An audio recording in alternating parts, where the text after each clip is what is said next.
Regent Nichols. Present. Regent Spiller. Present. Vice Chair West. Regent Carter. Chairman, there are 11 regents present. All right, thank you. Has everyone had an opportunity to review the minutes of the fourth quarterly meeting? And does anybody have any questions? Okay, hearing none, I will ask for a motion for approval of minutes. Second. All in favor, say aye. Aye. All opposed? All right, well, good morning, everyone. I am Chair Milliken is here today, but he's on Zoom, so I agreed to sit in for him today. So I was happy to do so, and good to see everybody here. Good to see so many in person today. The first item that we have on the agenda is Regent Bale. Yes, we have a number of action items which we considered at our previous committee meeting. I will ask Provost Fisher to. If it's okay with the Board of Regents, I would love to package them in groups so that we can take them in groups since we've already had the discussion about them. Okay, so we'll take the first two, 1.1 and 1.2, which is approval of the academic suspension of the adult education graduate certificate and a suspension of the corporate and organizational communications. Anyone have any questions or other comments or information? Not entertaining motion. Approve action items 1 and 2.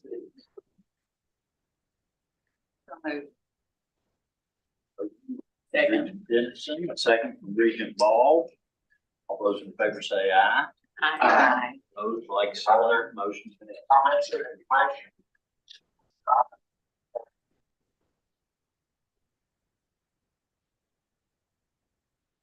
We'll then take 1.3 and 1.4 together, which is the approval of the Bachelor of Science in Neuroscience and in Data Science. Any questions, comments concerning those? All right, not all those in favor of approval of action items 3 and 4. I need a motion. Motion Shane. Second Doris. All those in favor say aye. Aye. Opposed, like sign. And the last grouping is 1.5 to 1.9, which is approval of certificates, graduate certificates in marketing and sales, an undergrad in economic data analytics, a graduate in trauma and resilience, a undergrad certificate in food service design, and I guess it's 1 through 8. Sorry, my fault. All right, any questions, comments concerning those items? Not, we'll entertain a motion. Motion for approval of items 5, 6, 7, and 8 as listed. Second, Shane, thank you. Any discussion? All those in favor say aye. Aye. Opposed, like it. 1.9 is sabbatical, which has individuals from every college going out on sabbatical, with the greatest number going from what would be PCAL or Potter College Arts and Letters. And we have talked about it, and it will be covered. Classes will be covered in all colleges. Questions, comments? Not only entertain a motion. Action item 9. So moved. Second, Regent Dennison. All those in favor say aye. Aye. Those like sign. Got one other action. Last action item has to deal with this year's University Distinguished Professor recommendations to the Board of Regents. We have 2 recommendations, and I will ask them to stand as we talk about them so that we can see who they are, and then give them an opportunity, a couple of seconds, to say something. The first would be Dr. Gordon Emsley. Can we see?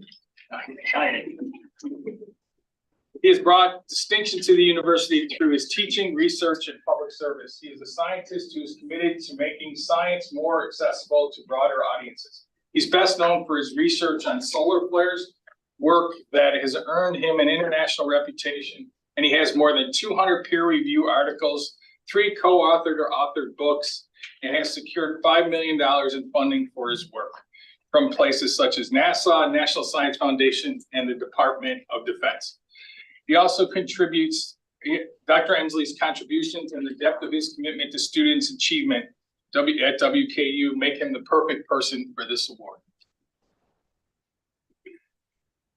The second is somebody that you have met already, Dr. David Zimmer.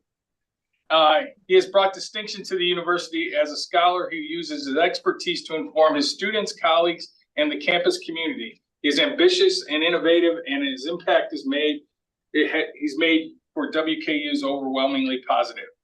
He has published over 60 peer-reviewed articles and an academic book. And at this point, we know the rest. He has served as the consultant for the British National Institute for Health and Care Excellence. He is currently serving as the interim chair of the economics department and is ranked among the top 23% of economists in the US. Another person well-deserved for this award. Thank you. Comments? I would say, if you guys have anything you would like to say, we'll give you a minute. 1 minute. It's good to see you all again. Thank you for this huge honor. This is a lot of my colleagues from Grice Hall are not here this morning. A few of them are, but I've benefited so much from their guidance and mentorship. The research part of this job involves a lot of failure and rejection that never makes it onto the resume, but kind of accumulates up here. I've needed them over the years. And as an added bonus to share this with Dr. Emsley, 12 years ago, I received a letter in campus mail about my tenure approval, which I know more than a decade ago, that's probably fuzzy at best in his mind, but he's always had a special place in my heart. But thank you all very much. Gordon? I'm going to be a little more formal. Thank you for this recognition. I'm really honored by it. In many ways, it acknowledges what I call a fulfilling career as a professor. But having a fulfilling career involves more than just a personal commitment to doing that. It involves an environment that's suitable for it. You need talented students to challenge you in the classroom, supportive colleagues, an atmosphere where you can both feel comfortable, but also free to experiment a little bit, you know, both in the lab and in the classroom. My lab, by the way, consists of a laptop and a legal pad, but other than that, for decades now, WKU has led the Kentucky Comprehensives in terms of their level to which our students are engaged in research and creative inquiry. It's absolutely the envy of our peers. This experience prepares them to be, valuable citizens, educated, and for rewarding careers. And I believe, in fact, it truly serves to define their college experience. One of my favorite statistics is that we're in the top 40 of non-R1 universities whose students go on to earn doctoral degrees at R1 universities. We're good at this.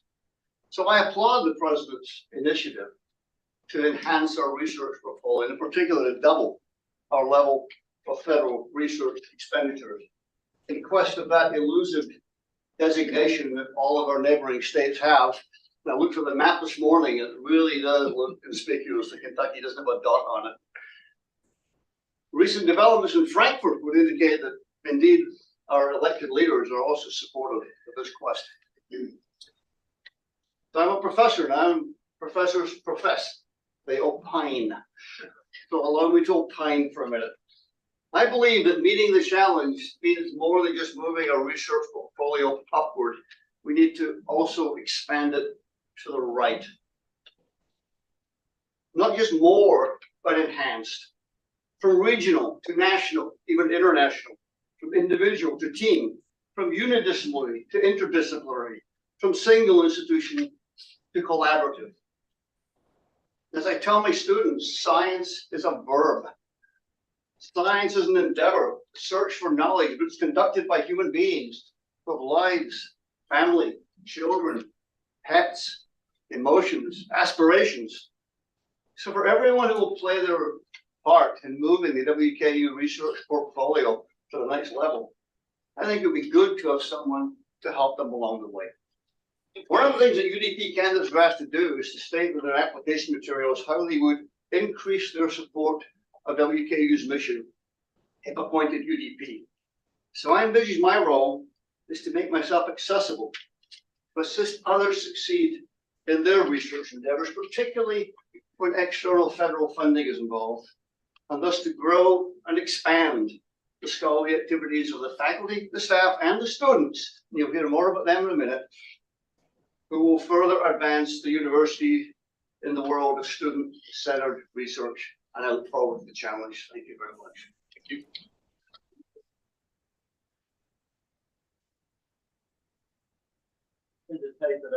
Frank. I've been spending quite a amount of a good bit of time explaining what we've been working on here at the university and what progress. A part of the university are its faculty, our professors, and distinguished university professors are the exemplars of what we do in the classroom, in the laboratory, in our community. And I think both of them have articulated what at the core a university is, which is professors and their colleagues and their students asking and answering questions that are important. And I'm so thankful that we have faculty who do that every day along with their colleagues on this campus. These are two tremendous examples of what they do and what we do as an institution. Very good, yes.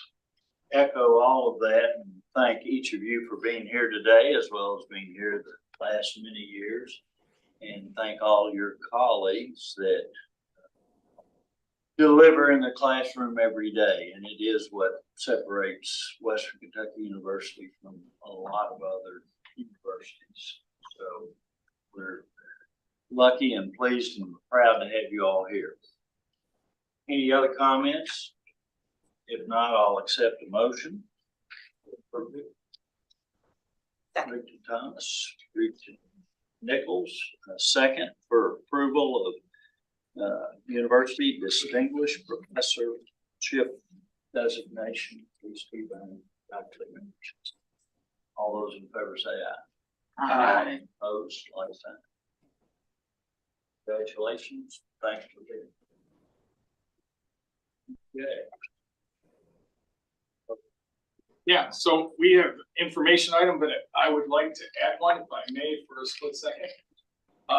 There's some data came out just recently that across my desk that I think is interesting for us to talk about.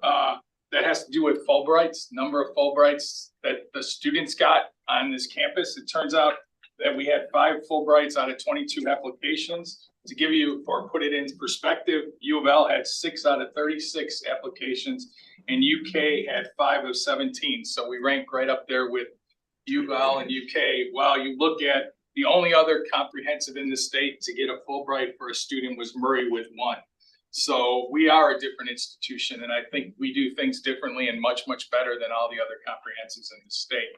And I just wanted to add that when we look for next time, the round will end sometime in the end of March. We have 9 semifinalists in the round right now, so I'm waiting to see how that goes as we move forward.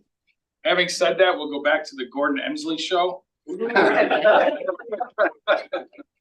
One thing that wasn't said about Dr. Emsley, it differentiates him maybe from the other faculty member. He jumps out of airplanes. He likes to jump out of airplanes. So I will not read his bio again. We know he's an awesome scholar. When you talk about 200 papers, that's in another world for most people. That's amazing. I'm excited for having talked to you because it's really citizen science, and that's what we should be doing. So it's all yours. Okay, I need a. I have it. All right. All right, outstanding. So I'm going to talk to you today about a project called Sun Sketcher. And before I do so, I'm going to invite a few guests. Yep.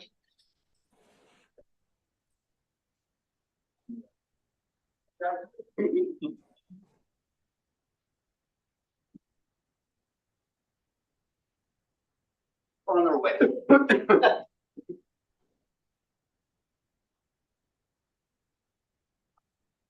This is from the New York Times last year. In their kind of year preview, what to look forward to in 2024. And amongst the fact that, you know, about half the world's population will be voting this year and a few other things they mentioned that on April the 8th, that's a Monday, 5 weeks on Monday, there will be a total solar eclipse. So you may remember the total solar eclipse in 2017 that passed over Bowling Green. This one, we won't quite be as fortunate. It'll pass about 100 miles to our west. But the article goes on to say, wherever you are, download SunSketcher. Well, what the heck is SunSketcher? I'm going to tell you a little bit about SunSketcher. It's a WKU project. Waiting, kids. They're on their way? Okay, I got about 100 students outside, ready to come in. And April 8th, this is the path the total eclipse will take. It starts somewhere in the Pacific Ocean, reaches maximum eclipse somewhere over Mexico, enters the United States or over Eagle Pass, Texas, and continues through Dallas. I expect at least a couple of people to watch it there. One county in Texas, Bell County, just west of San Antonio, has declared an emergency for that day because they are worried about the influx of people that will strain resources. It will then continue past Conway, Arkansas, all the way. It will skim Kentucky, Paducah, Henderson, yes, Owensboro, no. These things are continuing over Indianapolis, Cleveland, just in time for the Cleveland Guardians home opener baseball game, which will be that day, and disappear off the coast of Maine around about 3:30 in the afternoon. If you haven't seen a total eclipse, neither have I. I've experienced a total eclipse. It's different. You see a partial eclipse. Bowling Green will be 97%. To experience a total eclipse, with the sky getting dark but not really dark, the shadow bands, the animals going to sleep thinking it's nighttime and then they get up again 4 minutes later when the sun comes up. Watching people watching the eclipse. It's a great exercise in science and sociology and psychology and everything. Wear your eclipse glasses while you're looking at the sun. You be creative with your eclipse glasses if you want. You can just look at the sun through it. There's a crescent sun. My favorite is to go underneath trees and watch the branches make little pinholes so you get images of the sun. And when you do that on an ordinary day, the images are round circles. They kind of blend into just what looks like a white sidewalk. But in fact, there are crescent suns, and you see the individual crescents dancing around as the limbs of the tree move around. Or go to Dollar Tree, right guys, and buy a colander for $1.25 and use each of the holes in the colander as a pinhole camera and let it shine on the sidewalk, and you'll get images of the sun as it goes through its various phases of the eclipse. But this is what you came for. This is totality, where the center part of the sun is blocked out by the moon for up to 4 minutes this time, twice what it was in 2017. And you see the so-called corona. And you mentioned I study the sun. One of the great puzzles with solar physics is why is that corona so darn hot? Surface of the sun is 5,000 degrees. That may sound hot, but the corona is 1,000,000 degrees. And it's a little strange that things are getting hotter as they move away from the heat source, but that's the way it works. And the only time you see the corona is during solar eclipses, unless you go into space and use spacecraft. So this is why people experience total eclipses. They look at the world around them and they can see the corona. You can see planets. This may be your only chance to see Mercury, because the sunlight that blocks it usually just won't be there. It'll get cold because the heater is turned off temporarily for a few minutes, and so on. You may recognize some of these people. They will be introduced later, I promise, in 2 or 3 minutes. But this is October 14, That's Stonehenge. There's a Stonehenge replica at the University of Texas Permian Basin in Odessa. We loaded up the minivans, we all drove to Odessa to witness an annular eclipse, which is where the moon's still passing from the sun, but because the moon's far away and the sun's kind of close, the moon doesn't quite cover the entire sun. You get a ring of fire around. We were there at one, observers, it's kind of neat, two, test our app. We have a smartphone app that we've been developing.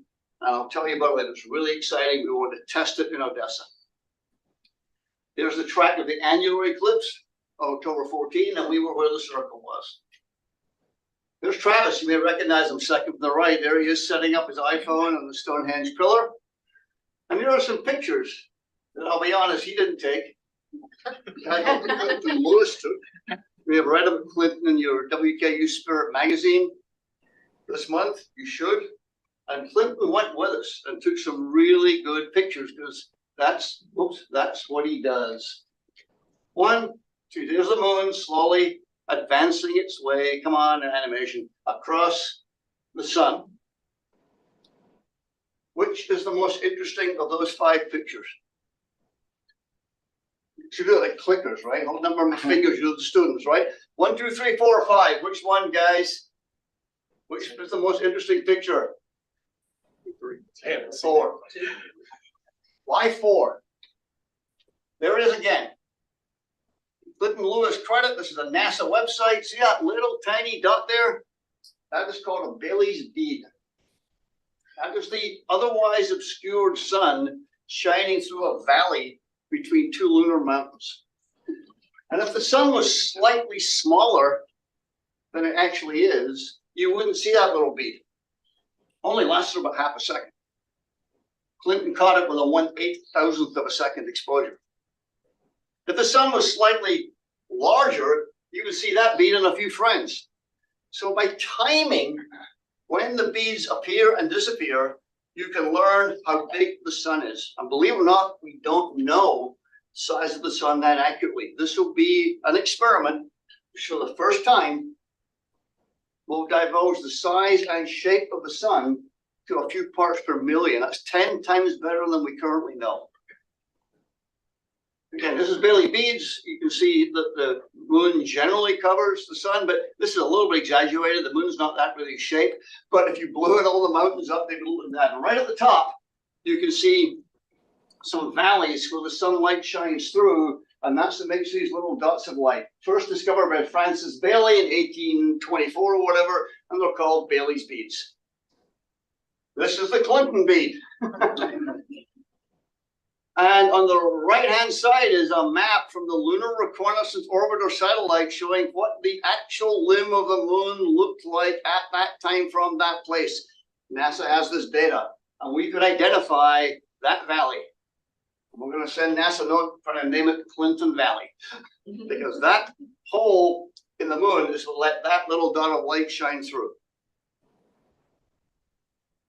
We're going to use smartphones, ordinary phones, to make these observations. You will not get beautiful pictures of this smartphone, but you will get the timing. The timing will be good to a millisecond, which corresponds to about 10 meters of lunar travel. So we'll be able to tell exactly where the moon is, and therefore exactly how much sunlight is behind it and how much is not. People are a little skeptical about it. You're not going to get nice pictures from a million smartphones. We don't need nice pictures. Even a smartphone can give us the timing we need to make the scientific objectives. Here's a sun sketcher. We designed the logo. Is that Tabby and I believe that was. Janessa? Yeah. Funded by a grant. We got a grant from NASA to do this, from the so-called HITS program, Heliophysics, Innovation, Technology, and Science. The goal is to develop, how's it coming, guys? Talk in a minute, a smartphone app, both for Android phones and iPhones, that will use images during the April 8th, 2024 eclipse to take these images, crop them down to the useful science part, and upload those images back to Bowling Green to a server that we have in the IEB building up at the top of the hill.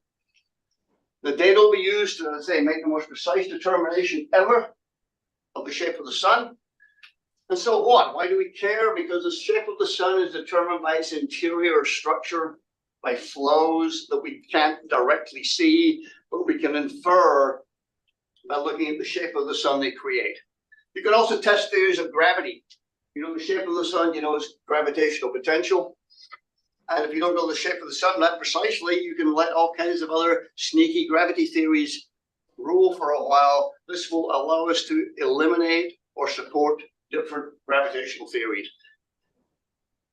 The important part, this has involved a team effort like unlike anything I've ever been involved in. I've built NASA missions. This is bigger. Involves physics and astronomy students, engineering applied sciences students to write the code. We have art and design students, psych sciences students, all working together, not to do the science, but we're hoping for 1 million people to do this, and to get 1 million people involved, it has to be an exciting user experience. It looks like that on your phone when you can download it now, but hopefully in a week or two you'll be able to download it from the App Store. It will look like that. It's a tutorial, it has start buttons. The beautiful thing about this is once you start it, you leave it alone.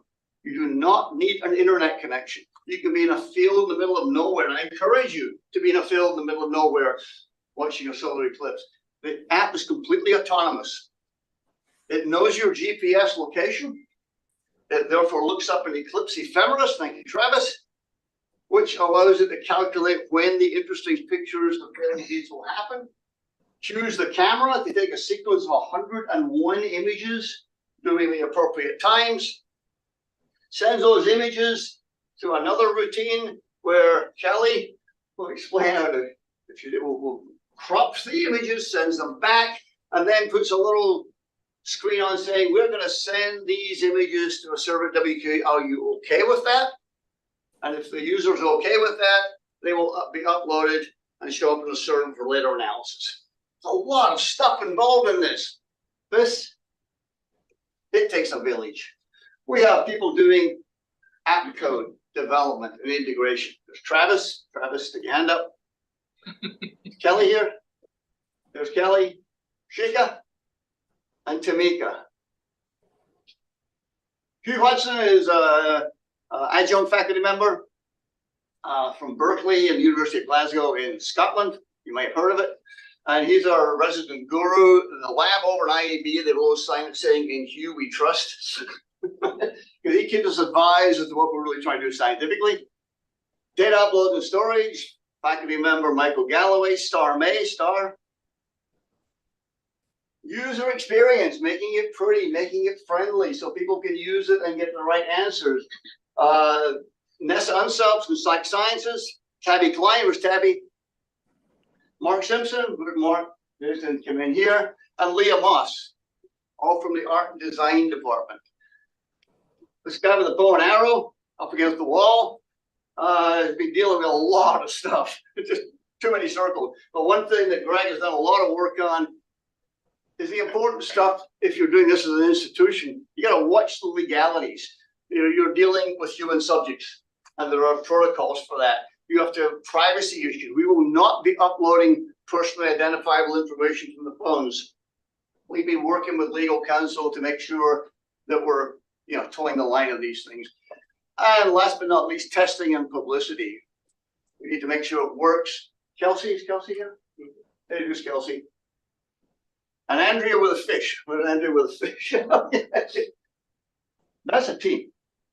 And they've been working like crazy for the last, these are our weekly meetings, now bi-weekly meetings.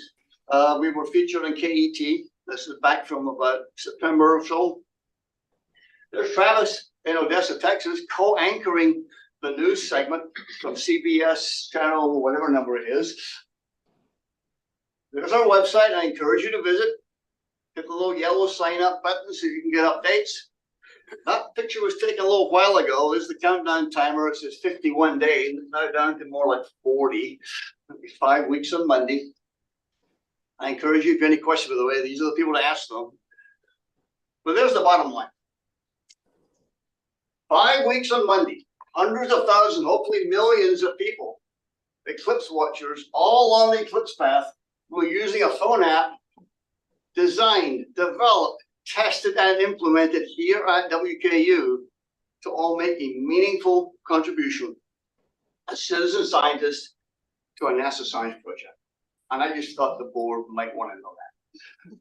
I'd like to thank, I want to put his name up here to you. I'd like to thank the President's Office for their support of the XR Lab through strategic initiative funds. Office of Research, Creative Activity, Jenny Redifer and folks have also supported this, not just in terms of getting proposals going through and also but the generous financial support to help pay the students. IT has been wonderful. Communications and marketing are helping promote this. General Counsel, Andrea and Lindsay Carter, we had to work with them a lot to make sure the terms of agreement stuff were legally signed. The External Reality Lab, supported by both Ogden College and Potter College. I'd like to thank some folks at UTPB for hosting us in October, for letting us test the app out, and lots of people in NASA. You have no idea how many people in NASA. That is what I call a sketchy. I even brought some. As if you remember, like Ohio State football, if you do a really good job, they put a little sticker on your football helmet. Well, I have little sketchies, and the students are sticking them with their laptops and things to do something really, really wonderful, which is like every day we give them a little sketchy to show off. And with that, the team and I will be happy to answer any questions you may have. Great presentations. I wish I knew more about astrophysics or whatever. I'm proud of you. I didn't bring your set of eclipse glasses, but you should have in front of you one of these, which is one of these square things that you can look at an eclipse through. Look at anything else, you won't see anything. That's the whole idea. And if you stay in Bowling Green, you can see the 97% partial. There should be a lanyard, which helps you wear it around your neck, and a little trifold brochure, which explains SunSketcher. And if you open up, there's a QR code in there, which will link to our website. I asked the students to all wear their SunSketcher t-shirts. They said, no, they want to look professional. But I'm going to give Sam an honorary SunSketcher t-shirt. So you'll see a lot of those around campus. Questions, comments from anybody? Great presentation. That's a question. What's like the best place that's closest to Bowling Green that's like a reasonable drive if you wanted to see this? So Paducah is in totality. The next closest place most likely is easy to get to would probably be Evansville. Evansville, Indiana is in totality, but if you have family around Indianapolis, they'll also be there. Cool. Thank you. So can we download the app now, did you say, or we have to wait? You're gonna wait just a little bit, right? The Android app has been submitted to Google Play. Android added a new rule that they instituted 2 months ago, which requires it to be closed tested by 20 users for a minimum of 14 days. It's kind of to make sure we're not downloading malware or something onto your iPhone. So after that test is over, they'll put it on Google Play. The Apple app will go to the App Store very soon. We're tweaking a few little details with the data transfer on that right now. In all honesty, if the app was available today, I'm not sure I'd encourage people to download it. It's not only going to do anything on April 8th. But you know, when spring happens, middle of March, March 28th, expect the app to be available. Thanks to Jason and his folks, we hope to be able to big splash when that does occur. And we're aiming for millions. Estimated there'll be 20 to 30 million people in the United States alone watching this eclipse. We can get 3% of them. There's a group called Size Starter, it's a citizen science group. We are posted on their Million Acts of Science website. If we get anything near the number of people we're aiming for, they're going to push for us to be included in the Guinness Book of World Records for most people ever involved in a single science project. A number of years ago, when we were doing the strategic plan, one of the things that was talked about a lot was tearing silos down and collaborative work. And it looks to me like you have done a magnificent job with that, bringing all these different people and departments and schools together, and not just here in Bowling Green. It's in education. After you finish this project, I would make a personal request in that, people have always posited, what's the Aurora Borealis about? Maybe you can solve that one next time, next project. Well, going forward, we do have a proposal submitted for 3 more years of this, Yeah. because we will learn the shape of the sun, but at one time, one snapshot. Yeah, I think The they're. next eclipse, you want to go see that one, will So be in August 2026, and you'll need to go to Greenland or Iceland or possibly northern Spain, which the one after that, pack wisely, it goes through but every kind of war zone in the Middle East right now. Yemen, Saudi Arabia, and so on. So, we're not sure about that, but we will be promoting this activity in future eclipses as well. Dale, I appreciate the opportunity, and to the students, congratulations. I want to ask, I'm going to ask you to think about something that you learned that you didn't expect that you were going to learn throughout this process, and a takeaway that you think is good for whatever comes next for you all. But Professor Emsley nailed it. He just nailed it. When he talked about the way in which the Strategic Investment Fund helped to elevate ideas and invest in people who have interdisciplinary or cross-disciplinary ideas. The interesting questions that are being asked and answered now in science, and I mean that broadly in science, social sciences, are at the edges of disciplines.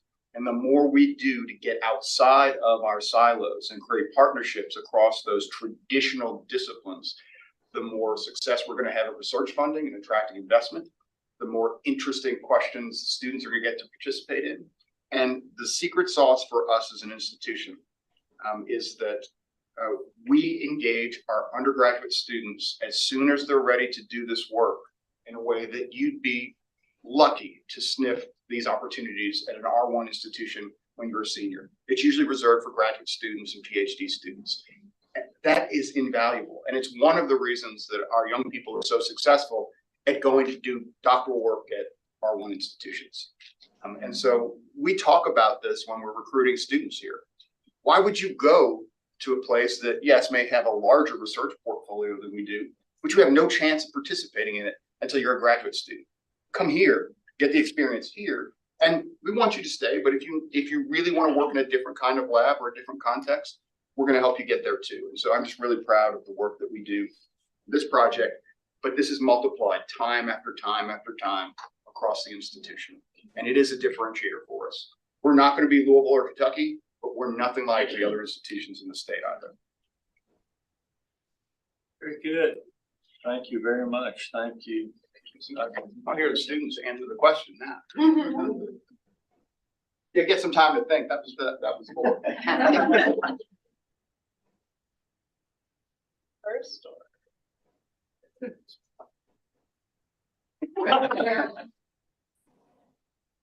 One of the, I'll say, which not to continue to harp on the interdisciplinary nature of the project, but I wasn't expecting to use knowledge that I had gained here at WKU in the ways that I did.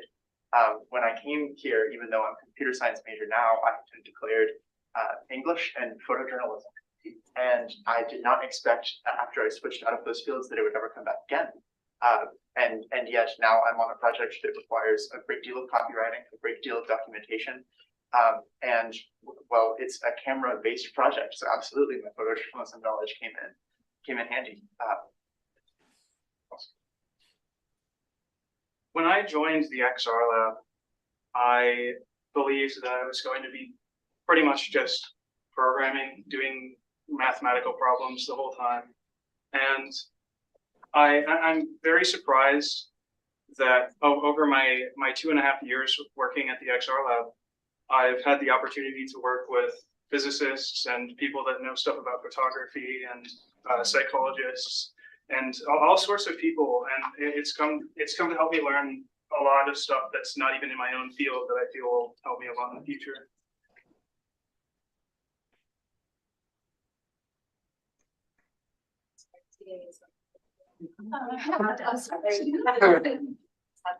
For me, I think the biggest thing is when you first start working in a lab like this, you know, your thought is, oh, you're assigned this one title, this one role, this is the one thing I'll be doing. And it's been really interesting to see that not only are you doing your own role, but you and yourself and everyone on this team, I mean, we've all picked up extra stuff along the way simply because we want this to succeed. Like, you know, you go to your job, you do your thing, and you get paid and you leave. But for us, it's not just a job. It is something that we are genuinely passionate about.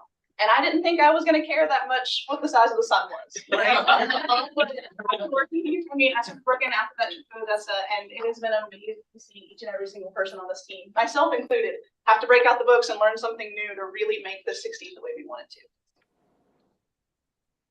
So one thing that's been really exciting for me as I'm a design major, and working with all these fantastic people, most of them are computer science people, and actually seeing this app coming to completion and about to be launched to the public with hopefully millions of users is really fulfilling to see something you've been working on for months go to a large audience and just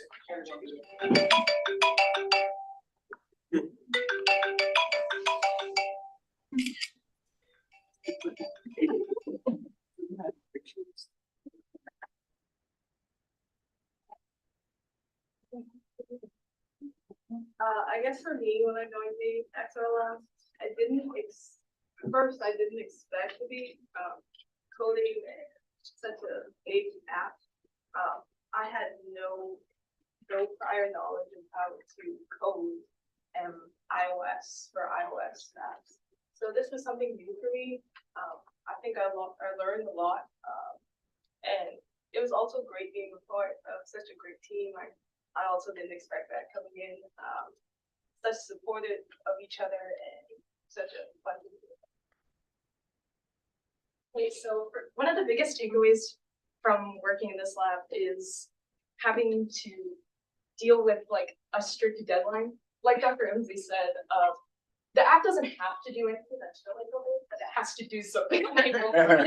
So having to deal with that pressure and like being able to do that now is I think a very good skill that I have taken away from working here. And also working with this wonderful team has really helped mitigate that stress as well.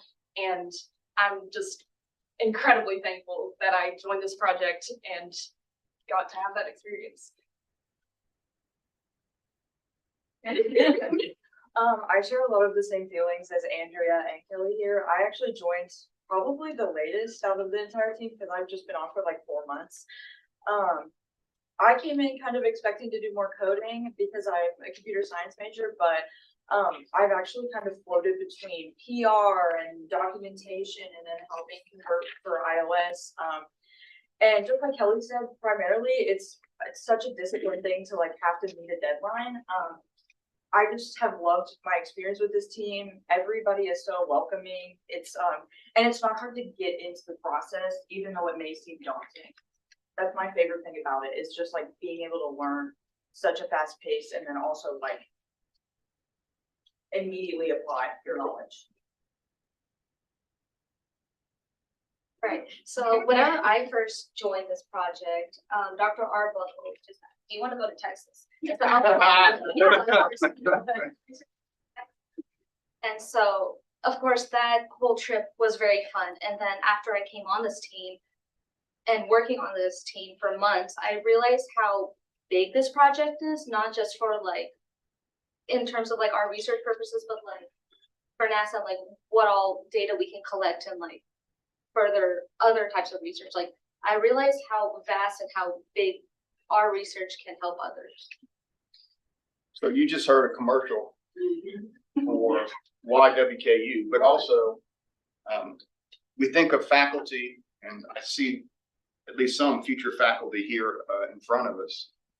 You think of faculty as the work that they do in the classroom, in teaching. There's a different location where teaching occurs. And if you want a career where you ask interesting questions, work with interesting people, where it's not a job, but it's a passion, that's what being a professor and doing research is all about. And we give that to our undergraduates every day. And congratulations and kudos to the faculty. Thank you for your leadership, for having a dream and a vision, and for continuing to elevate it. Those little dollars in the XR Center have really multiplied, and that's exactly what we're going to continue to do. It highlights for me too the fact that in the new knowledge economy, every job's a tech job. demonstrating. So what a presentation, Provost official comes through. I didn't do anything. Gordon called me. Thank you all for being here, and thanks for a great presentation.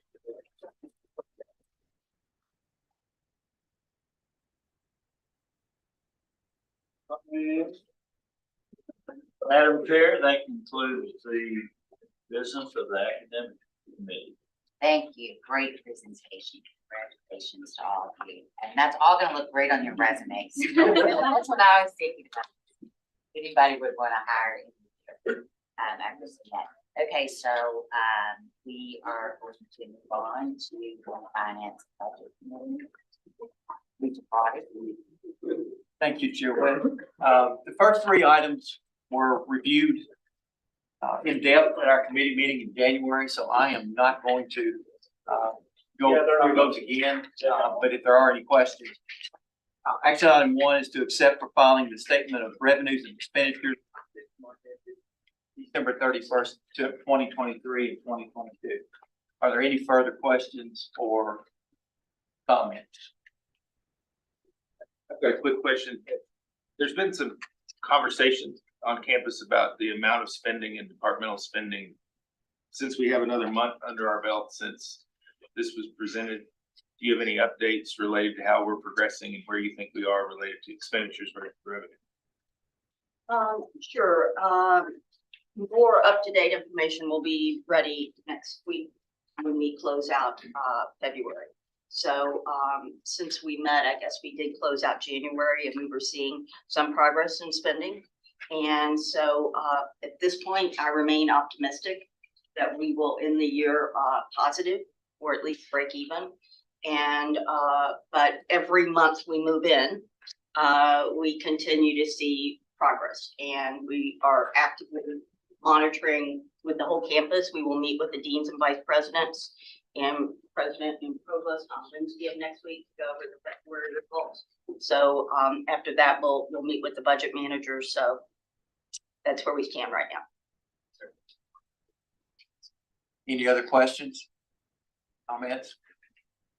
If not, I'd entertain a motion to accept for filing the statement of revenues and expenditures for 6 months ended December 31st, 2023 and 22.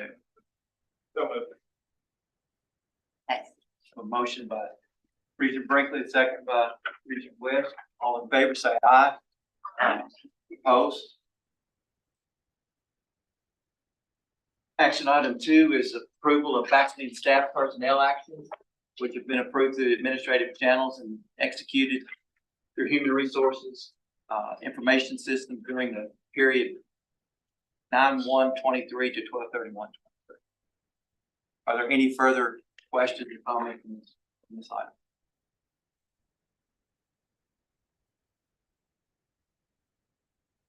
Not, I'd entertain a motion to approve the faculty and staff personnel items. By Regent Dennison. Second. Second by Regent Brinkley. All in favor, say aye. Aye.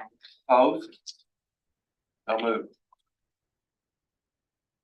Our third action item is the acceptance of the separate auditors' reports of the financial statements of WKYU TV and WKYU FM radio for the year ended June 30, 2020. Any further questions or comments on this item? Make it easy on me today. If not, I entertain a motion to accept the auditor's report for the financial statements for WKYU TV and WKYU FM radio for the year ended June 30, 2023. So moved. Second. Motion by Regent Spiller, second by Regent Thomas. All in favor, say aye. Aye. Opposed? Please note an abstention. Yes, sir. Oh, no. Okay, now our new item, acceptance of the accountant's report of application of agreed upon procedures for the NCAA compliance report for the year ended June 30, 2023. So we have Jennifer Williams, our partner with Forbes, here today via Zoom to go over the report. Another report, no findings, and so I will turn it over to Jennifer. Jennifer. Hi, everybody. Thank you, Susan. I appreciate being here via Zoom for you all today. We have a really high level presentation on the NCAA agreed upon procedures report to go over those results. So we did issue the agreed upon procedures report on January 15th. That was provided to the president to be in accordance with the NCAA deadline.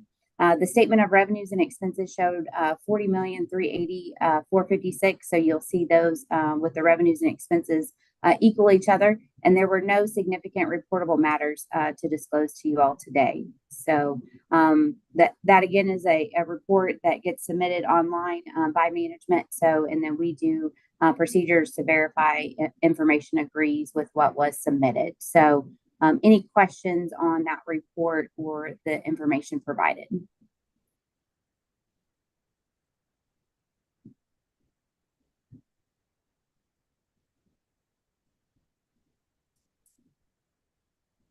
Okay, Susan, those were the prepared comments I had. So again, happy to answer any questions that anybody might have. Okay, questions, comments?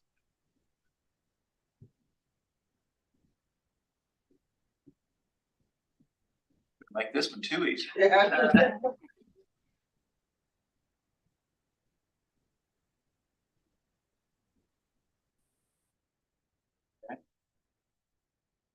For no questions or comments, I would entertain a motion to accept the independent accountant's report on applying agreed upon procedures for NCAA compliance for the year ended June 30, 2023. So moved. Marie Thomas. All those in favor say aye. Opposed? Carries. Thank you, Jennifer. Thank you, Susan. Concludes the finance and budget. Thank you, Regent Body. We will move on next to student affairs and Regents.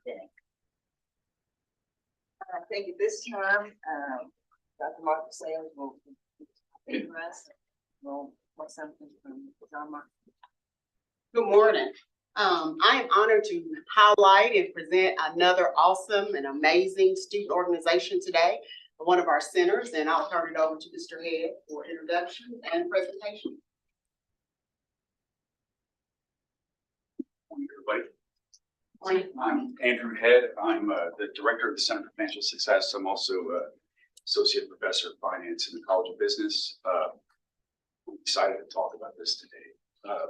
It's been about just over 10 years actually since we were officially approved by the Board of Regents at the University Center. And it's amazing how much we've done in that.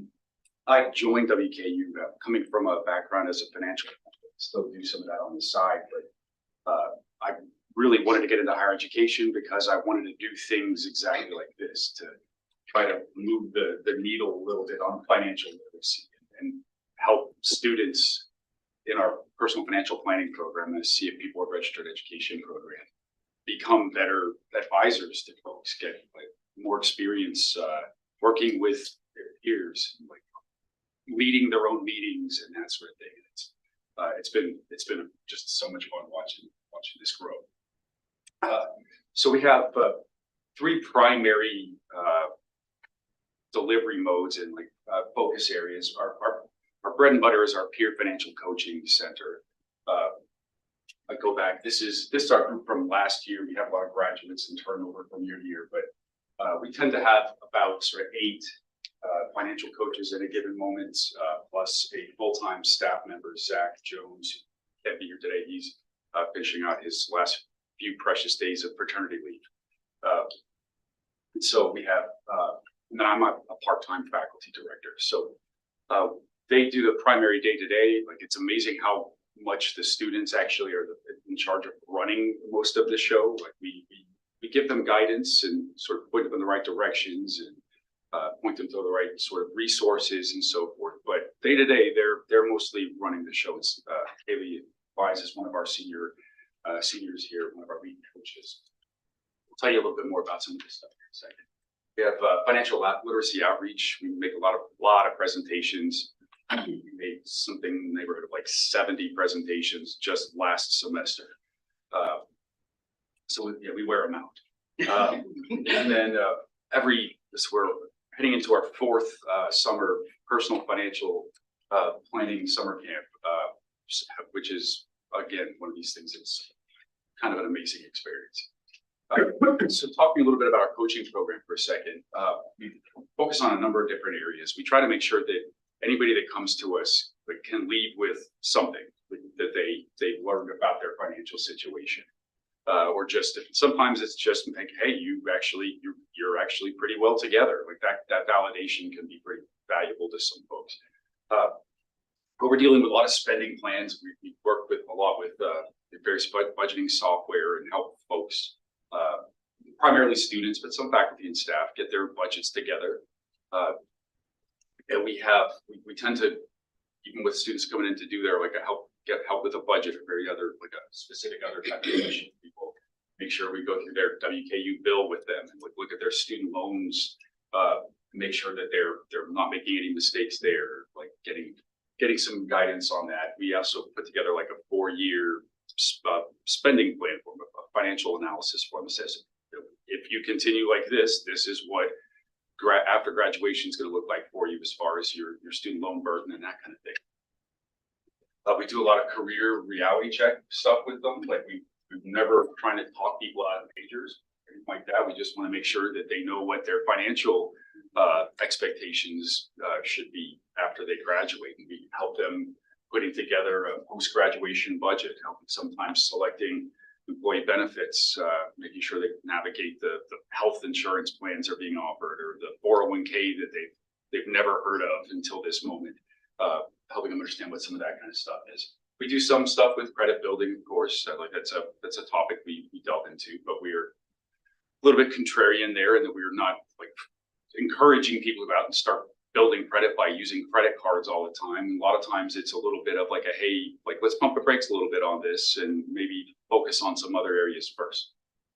But those that have reached a certain stage, we will help them build credit like a champ.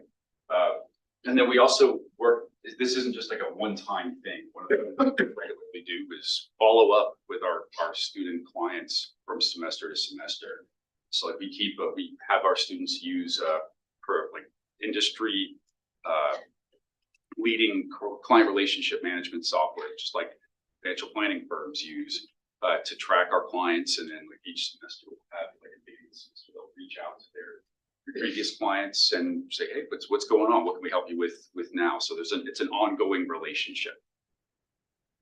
Our outreach program, we make many presentations to Greek organizations, to all sorts of different classes, ranging from like freshman seminar, university experience type classes, all the way up to like senior seminars for like art students and for graduate students in other programs. We tend to keep this interactive with a number of like poll questions embedded in the slides, so there's a lot of participation. A lot of students get to find out just how much they don't know about like personal finance during one of these settings.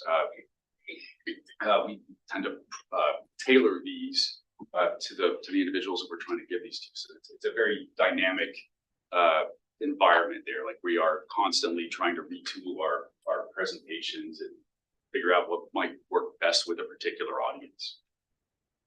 Then we got this summer camp. This has been a really great way for us to like build recognition of our program, of what it is that we do, as well as like really engaging with a group of about 30 to 40 students each summer. It's kind of funny, like we didn't know at all what to expect with a personal finance camp. I mean, it's a personal finance summer camp. Like first we're like, okay, we're gonna do this, what kind of dorks are gonna show up? And it was like, honestly, like it's been fun because we have a lot of like, there's a group of students that are like really excited about it.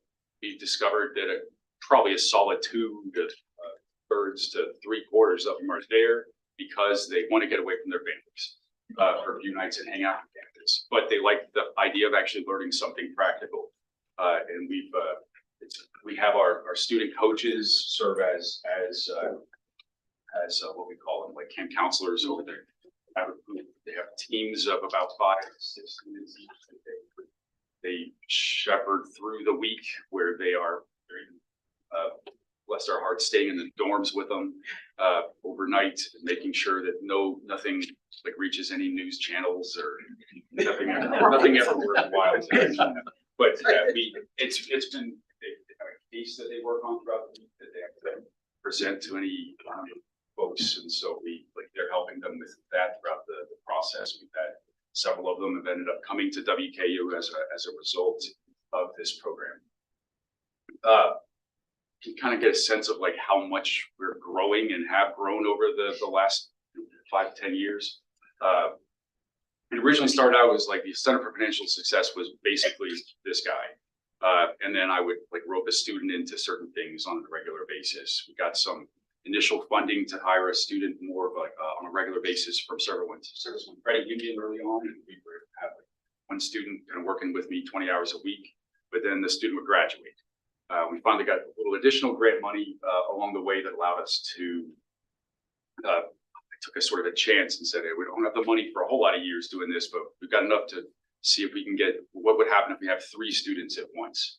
And like, that's when you start to see these numbers jump quite a bit. And we've gotten to the point where like that one of those 3 students that we hired is actually now my assistant director.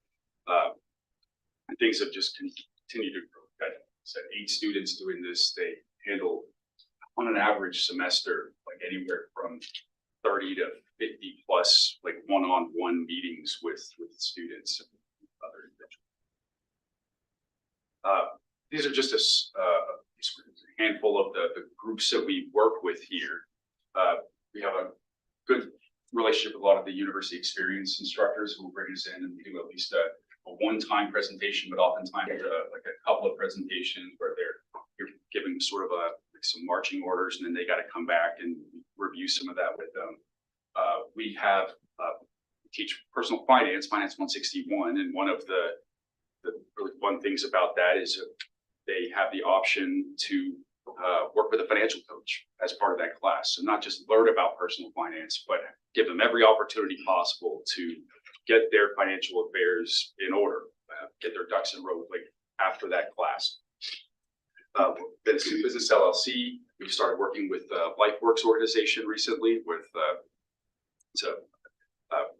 it's involved with like teleautism program and those groups. We've got Dynamic Leadership Institute, that part of the leadership certification process, they've got to come in and make sure that their own house is in order, financially speaking. It's hard to be a leader when you've got like a train wreck going on behind you. So, and then like we've been working with Trio, and we've, in fact, this time next week, we've got, I think, 200 students coming to a personal finance event that we're going to be helping put on for them here at DSU, actually, and any number of others. We have any number of partners that sort of push, like, or encourage or require students to. That's where a lot of the magic honestly happens. Like, we can make presentations all day, but it's when we finally get a student sitting down with a peer coach, they'll open up. Like, we can discover ways that we can actually help them. It's been just amazing hearing some of the stories. Like Haley here to maybe talk a little bit about her experience. So I'm a senior here, and I'm one of our senior coaches, and then I'm also in charge of our outreach program. So all those presentations, I'm always bugging people, hey, come let me talk. Like, I promise I'll make it worth your time. And from that, we've had a couple students come in, and we've really been able to make a big impact.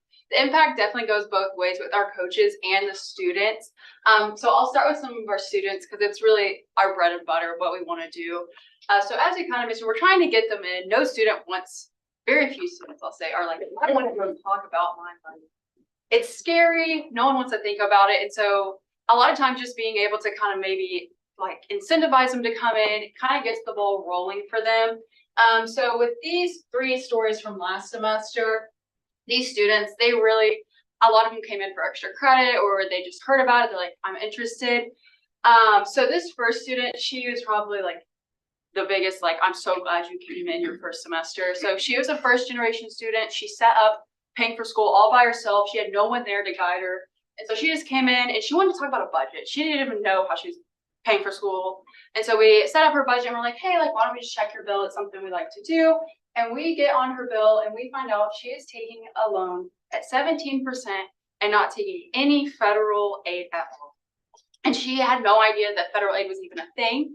And so with her, we were able to talk with her, be like, hey, maybe we want to switch here. And over the next 4 years, we counted out, we saved her over $24,000. So what we're doing with these students is we're able to keep them in school and graduate without that worry. These next year are kind of the same thing with student loans. That's really our big thing we're catching nowadays, is they're taking loans that they're not realizing they're taking, or they're taking it and they have other ways to pay for school. So we're really making a difference in helping these students stay in school. Just these 3 people, I did the math. I was like, I like numbers. And we've saved just these 3 students $52,000 over the next 10-year period. That doesn't even account for if they didn't pay their loan off in time or anything. So really making a difference. And then that other side is we're helping our coaches. It might not seem as much because there's only 8 of us at a time, but the difference this program has made on me and even other coaches has really been unmatched. They trust us to lead these meetings, and that's huge. A lot of people going into financial planning, no one's going to let them just go talk to them, but they trust us. We're allowed to talk to them. We learn those skills, and it's really been super beneficial.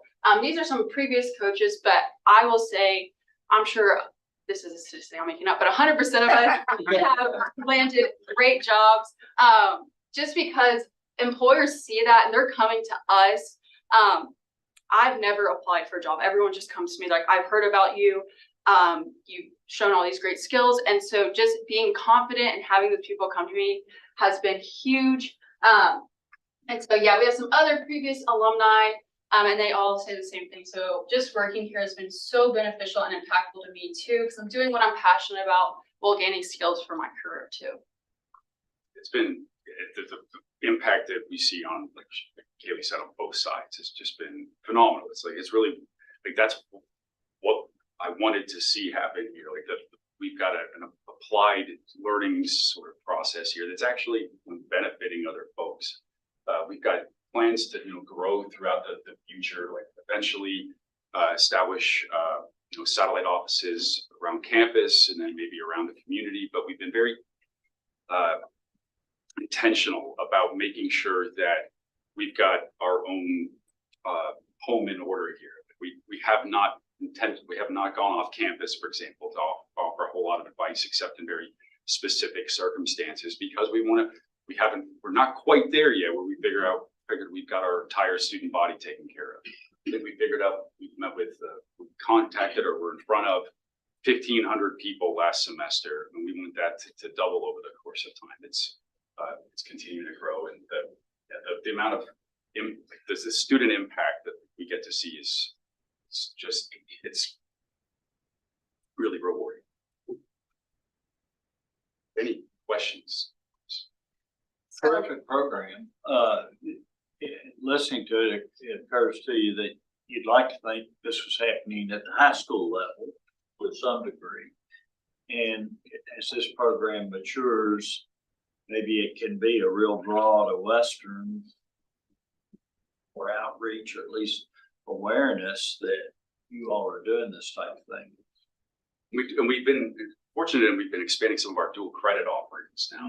Now that Kentucky actually has some personal financial literacy learning objectives for their high school students, we've been able to link in with a bunch of teachers and schools to help provide those courses. And but there's all sorts of other opportunity there for sure.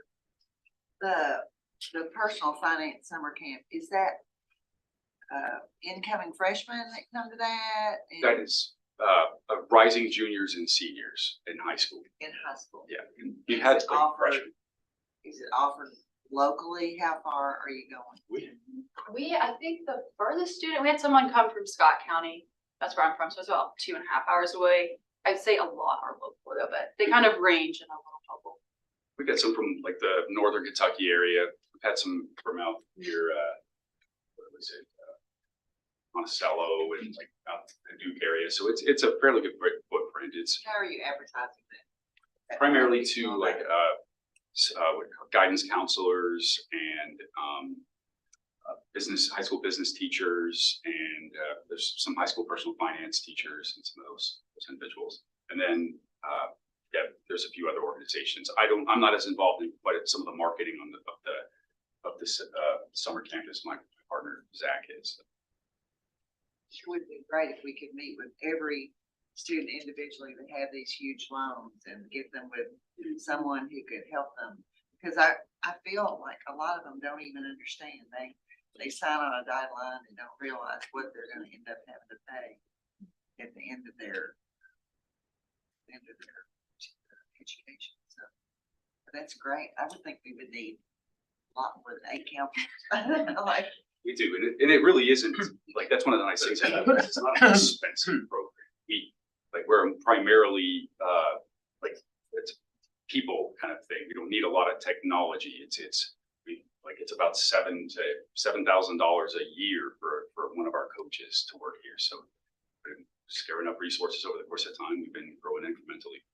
That would definitely be my goal would be.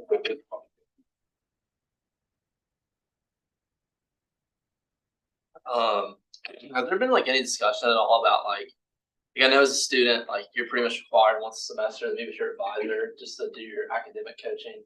I think it'd be in great interest of the university to look into making students be required, maybe not once a semester, because I know you guys have limited numbers on the capacity of your coaching abilities, but I think it'd be really cool if we could have students at least maybe once a year, once in their 4 years, meet with you guys, because I know there's a lot of students that I feel like there's a stigma of maybe coming to you guys might be a little bit scary for a few students, but if you made it required that all their peers are doing it and that it's something that's destigmatized and widely available to the student body, I think I think if there's funding available for that, it should definitely be looked into. Real quick, one of the great things is you came and presented to the staff senate. We really appreciate that because as frontline, so staff are frontline workers with students and we employ students. We also see some of the challenges that they have. And this group and how approachable they are gives us a way to refer people that we see in trouble or potentially in trouble. And also people that are really trying to grasp independence for the first time, where they have left home, they have a job here, they're trying to help offset some of the costs and be responsible with their money. So we really appreciate everything. And, you're homegrown. You have 21 years from your first degree here at the university. So I appreciate willing to stay and in the pedagogy role, kind of help educate students and others on this campus. I think it's an extremely valuable program. When you talk about $7,000, I mean, the maximum amount of student can, let's say $10 an hour, right? So if you work here on campus every hour that you can as a student, all year long, you can make about $9,600. This is a great deal for an investment in a resource. So I think it's something that should expand. And I think with the amount of impact that they're trying to have on their own finances, it's a great service. It's not a stretch to think that this ought to be part of Dean Basta's wellness program. We actually have collaborated with them, so. But yes, that is good. Yeah, if I could comment too, given from where a good portion of our students are coming as the first in their families to go to college or are Pell eligible, helping them figure out not just how to do college, but how to do life after college. It is so important. They may not have gotten in high school the lessons they need. And I've asked the provost over and over again around. I appreciate that we have folks who learn how to do algebra here. And that's taught in lots of different ways. I don't know how much algebra I used after graduating. But what we really also need to make sure folks get is checkbook math. So I appreciate on the debt side how important that is, but I'm mindful of a lesson that I learned because of a similar kind of interaction about compound interest and time mitigating risk. And what do you do when you leave college? If you take one thing away, that's what they need to know the day they graduate, because they're going to be making choices about 401k, and that choice is so important. Not to be too conservative, not to turn it down because you don't have enough dollars to live. And I'm personally thankful But I got that when I was 22 and 24 years old. I wonder if our students have that too. So as one of the continue to talk with state legislators about their concern about how we're indoctrinating students, I've spoken to them about what we're competing now against is TikTok. And I'm sure you see this, where our students are getting their financial lessons from TikTok. And there's some great people out there. Kyla Scanlon, for those of you that don't know, she'll be way over your heads on what she's talking about. But the misinformation that you're having to counter, and you talk about the stigma that the students might have. I would point out that over the years, I have sent many faculty members to meet with Mr. Head, not just the understanding our various healthcare plans, our retirement choices. We have people who have brand new PhDs who have never thought about any of the things, the choices they have to make. And that is a service that we offer as well. So yeah, I see the amount of work they do. That is a retention effort. We talk about all of the successes in retention. We've seen the data that shows financial concerns is one of the biggest reasons why people leave. So, yes, and so I believe that this is certainly something that an investment in.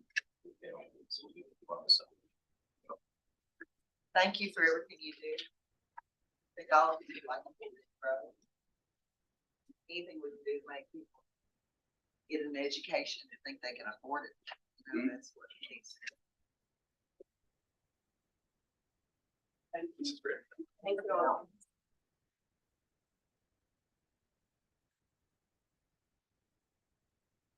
Next, we have enrollment and retention update. Well, good morning. During the past couple of weeks of transition, Martha and I have had several meetings with folks across the hill and teams to talk about work that they're doing, the goals that they're pursuing. And for those of us lucky enough to be up close to this work for the past few years, it's sometimes easy to zoom in on one of those metrics that hasn't moved as much as we want it to, or get lost in a graph or a table somewhere. But it's also important that while we always chase that next big goal, that we also take some time from time to time, and it's also motivating to do so, to celebrate those successes that we've had along the way. You all recall last month we announced the highest ever first to second semester persistence rate since the university tracking these data. And this is a good opportunity to pause and look at some of the ways that the metrics have changed, that student success has affected since we launched the strategic plan. So this morning, Dr. Helbig, Tuesday Helbig, who serves as Director of Institutional Research, is someone who is always there to answer questions and to also remark on what questions we should be asking, and has a tremendous amount of institutional knowledge, is going to step us through some of the things. Dr. Helbig. Thank you for having me, and thank you for letting me present good news. So we're going to talk about enrollment and retention and graduation. And what you can see here is our degree-seeking students, which this past fall, this was the first time since fall of 2010 that we saw an increase year over year in that number. And so I want you to understand that that is a really incredible thing. One of the reasons that these numbers have gone down so much is in fall of 2016, we had 1,100 international students. We now have 138. And so that has decreased quite a bit. Another thing that has impacted these numbers is something that we did. We made a choice, and we did it strategically. When President Caboni got here, he had us look at student success. And what we found was we were admitting students that almost have zero chance of graduating with a degree. So what we did at that point was we increased our admissions criteria. And when we did that, we knew that was going to decrease our incoming class. But we also knew that those students had a good chance of being successful. But what happens with that, when you do that for one class, the next year you have the smaller class and then the new smaller class. And then in 4 years, you've got a smaller number of students. And so this is kind of like compounding interest. It kind of compounds year over year. So that the fact that we went up 200 students this past year is really huge, because we are really kind of trying to push that ball up the hill. There we go. So we also increased in our first year students last year. And so that's another good component that we are turning the corner on that. One thing I didn't mention was this spring, we are also up again. So we are up 238 students over last spring. So that trend is continuing.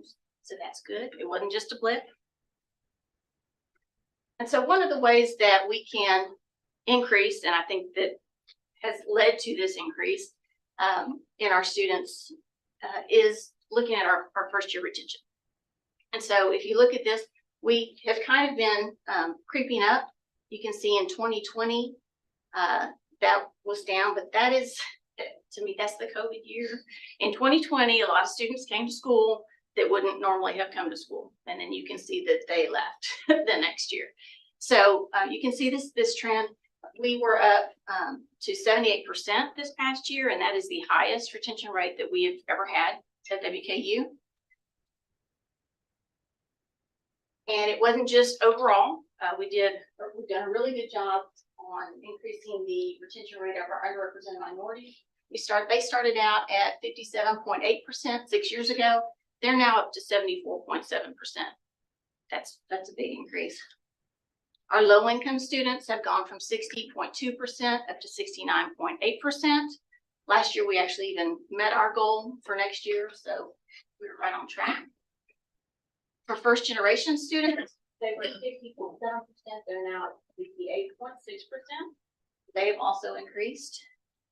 And another group of students that we've put a lot of time and effort into, really revitalizing our living and learning communities. And you can see that their fall to spring retention is higher than those that do not participate in them. And then their fall to fall retention continues to be higher than non.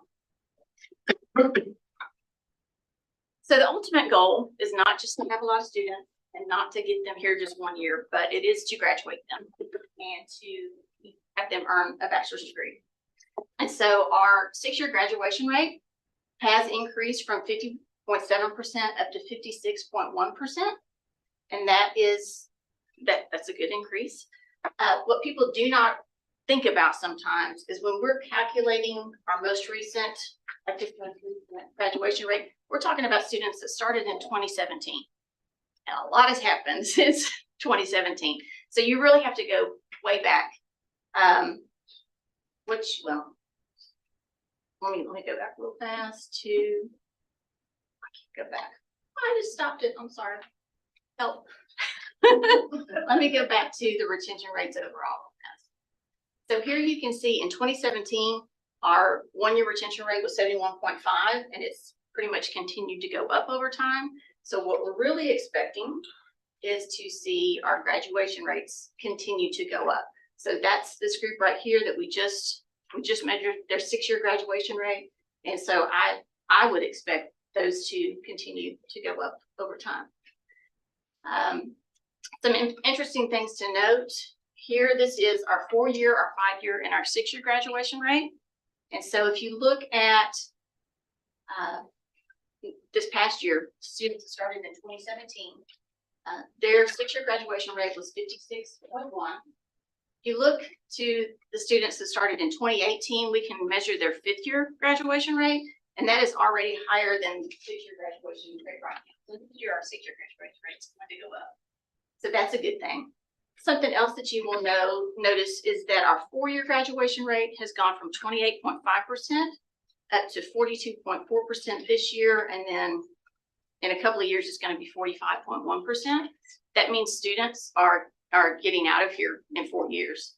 And another way to look at that is if you look at our average years to a bachelor's degree, in 6 years, that's gone from 4.38 years down to 4.06 years. So that's the average. So a lot of students are getting out of here before 4 years. And so, that's exactly what we want. We want them to get in here and get out as soon as they can and get a good experience and a good degree. But that also does come back around to this enrollment issue. If they're only staying here for 3 years, then we have that extra year that we used to have them that we don't anymore. So that kind of makes that trying to get the enrollment number up even harder. But this is the ultimate goal, so, you know, we gotta take the win. Any questions? I'd like to add a little bit of context to it as well, because, well, I asked the question why we were admitting that group of students as I was entering the organization, who 80% of whom were gone by the sophomore year. Their average debt load was $4,000, and they essentially had a 0% chance of getting a college degree. And I asked why we were admitting them. The answer I got back was revenue. And I said to that person, "You will never say that again." And the next person that says it to me is gone, because that's wrong. And we're not going to do that anymore. And so we had conversations around what's the number, what's the choice that we make in the best interest of those students. And if we're not going to admit them, how do we get them to community college? But if we do admit them, how do we do this in a way that shapes the class? Because it connected directly to another conversation I had, and it was actually during faculty presentation as I was being considered for the presidency. And I remember talking about the importance of retention and getting the retention rate up, which creates revenue stability, and in turn increases graduation rate. And when we started talking about 80%, 60%, people looked at me and others and said, "You can't do that." Why not? Why not? I sat across from someone who said, "You can't set a target that high, we'll never make it. Because look at where we've been."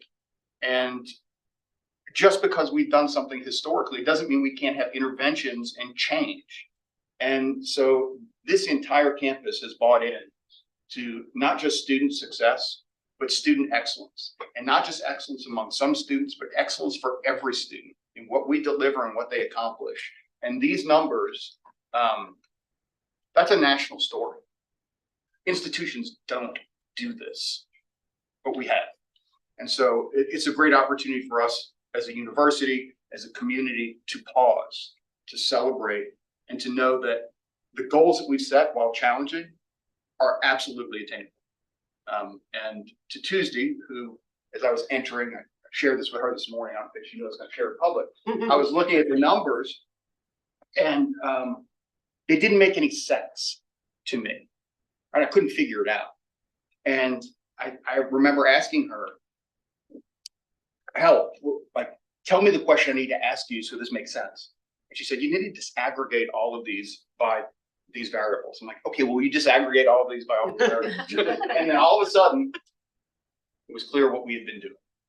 And for that, Tuesday, thank you for your leadership and your continued press on this. And again, just something remarkable for our university to celebrate. You know, and along with that, of course, has been the revision to curriculum and budget, which was necessary to get to this point. But the thing that's in the back of all our minds now is, you know, 2008, 18 years from now, 2006. So how are we gonna maintain that here when the clip happens?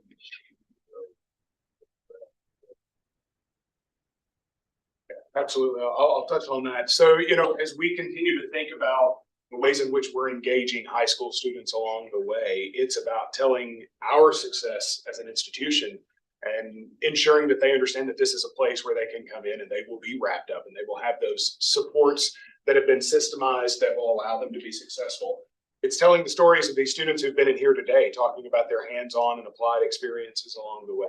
So as we look at I don't want to say WKU is insulated from the demographic changes that are coming at all. But if we look at our immediate area too, and focus on those students in South Central Kentucky and what's expected to happen with the population here, we also have the potential to not be as affected by these demographic changes as some other areas of the country. It makes it all the more important that we keep doing these strategic maneuvers.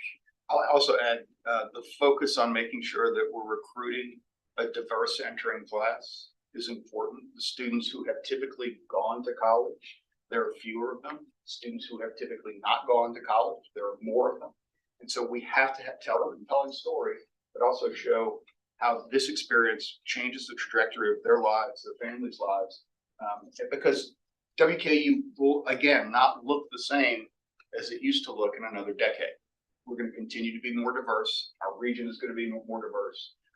So it means we have to support students, and we got to make it compelling for them, particularly if they're going to make a $25,000 investment in themselves that creates a $2 million return on that investment over a lifetime of income. And right now, the largest group of students who apply to WKU don't go anywhere. 62% of our applicant pool doesn't pursue post-secondary education. And as a Commonwealth, we have to change that narrative for our future economic success. So since we have you here and you stepped into this role, could you give us a little taste of what we're looking like for this next year, the challenges you see, I mean, even just the FAFSA update and how that might, you know, the enrollment numbers, enrollment projections, start the whole budget process. Very far along, so just any update you got for us? Yeah, absolutely. So we continue to see some positive movement and momentum in the number of applications submitted. What is a little difficult this year to cast out is because of the changes in FAFSA, the quote unquote simplification of the process that has complicated it much for our students. And the addition of the common application at WKU, we've seen a significant 25+% increase in application volume, which is encouraging, but we also have to cast out what that's going to mean for yield. So we're optimistic that the movement that we've seen over the past few years will continue, and that the freshman class will be strong and equally academically qualified. But it's still those variables with question marks on exactly where yield will land because of the changes to FAFSA, the expansion of the applicant.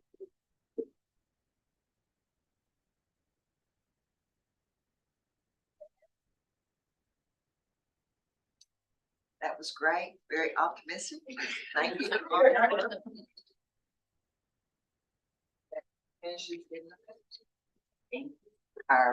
Is everybody ready to move on to executive?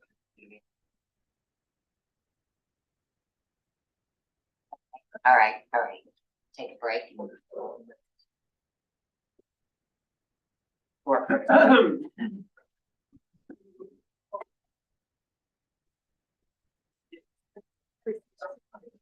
Telling us that.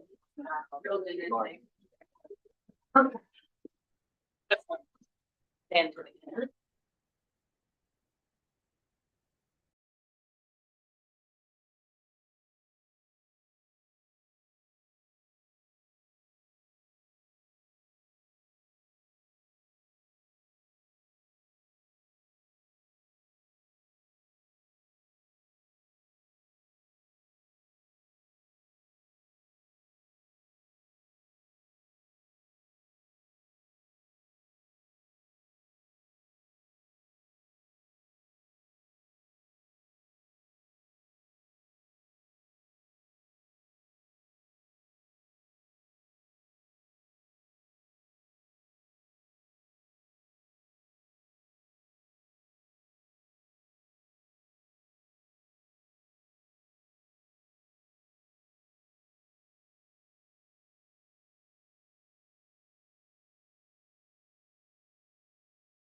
Okay, we are back in session after our break, and before we go into into the executive committee, I wanted to recognize Dr. Thrasher, the new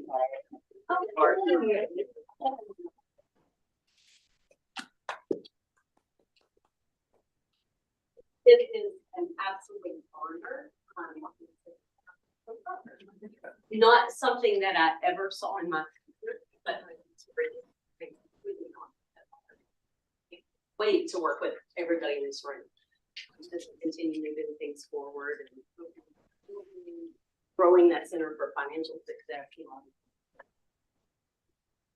We look forward to it. Thank you. Okay, so in the executive committee, we have one action item, which is the approval of honorific naming of terrorists at Gary Ramsdale Hall. And Dr. Prim Murphy is going to speak to that. Mr. Kate. So good morning, everyone. There's a weird moment in time that I'm going to take some liberty and share with you right now. This portrait showed up in my office randomly 2 weeks ago. And this is actually Tate Page. And so for those of you who thought Tate Page was a building, it turns out that in fact, Tate Page was a person. The most random part about this was that simultaneous to this randomly showing up in my office, Amanda Tribune and her team, Philanthropy Alumni Engagement, have been helping us with the background research for the honorific naming of the terrace at Gary Ramsdale Hall in honor of Tate Page. And so it's these weird moments in time where things just come together. And so it turns out that Dr. Gover, who is a longtime internal medicine physician here in Bowling Green and a WKU alum, had the portrait of Tate Page. And he handed it to his patient, Dr. Wes Cottingham, who is one of our WKU faculty, but also a WKU alum, and said, you should go forth and do something with this. And so he dropped it off in my office. And simultaneous, Amanda and I had been emailing and reviewing the information for today's honorific naming. So weird circumstance of coincidence, but thought you all might be interested in how things come to be and just how closely knit our community really is in Bowling Green. And so with that being said, we are pleased to share with you today and seek your approval for the honorary naming of Tate C. Page Terrace, located in the front of Gary Ramsdale Hall in recognition of his service as a faculty member, department head, and dean at WKU. That terrace overlooks the former site of Tate Page Hall. And so Tate C. Page served as the dean of the College of Education at WKU from 1965 to 1973. He joined the faculty of Western Kentucky State College, now WKU, in September 1956 as a professor of education. He later went on to be the head of the Department of Education in 1959, and then as the dean of the College of Education in 1965, a position from which he retired in August 1973, and he and his wife Wanda moved to Russellville, Arkansas. Later, he died May 19th, 1984. He's the son of William Page and Margaret Tate Page, and was born in Muskogee, Oklahoma on January 6, 1908. He received his education at Arkansas Polytechnic College, received a bachelor's degree from Tulane University, a master's degree from the University of Kentucky, and a doctoral degree from the University of Kansas. He served in various positions as a teacher, principal, a superintendent, a football coach, including serving as the football coach for Atkins High School in Arkansas, Transylvania University here in Kentucky, and also Tulane University. And then he went on to be, well, Todd, the athletic director at Alabama Polytechnic Institute, now known as Auburn University, and Central Missouri State College. And so the former building housing the College of Education and Behavioral Sciences was raised in 2021, but it was named in his honor in 1988. And so this honorary naming request is recommended in recognition of the outstanding service of Dean Tate Page and his impact on the College of Education and Behavioral. at WKU. The college will manage the cost of the plaque, and we will move the newly acquired portrait towards the terrace in some appropriate location, and this comes at the recommendation of President Koch. Dean Murphy, was that photograph / painting somehow acquired from Tate Page Hall before it was taken down? I cannot answer that question. Not because I am implicated I'm in just any way. curious. I'm just curious if someone absconded with it or if there was a strategy. There was not, but I mean, I do think that it's very apropos.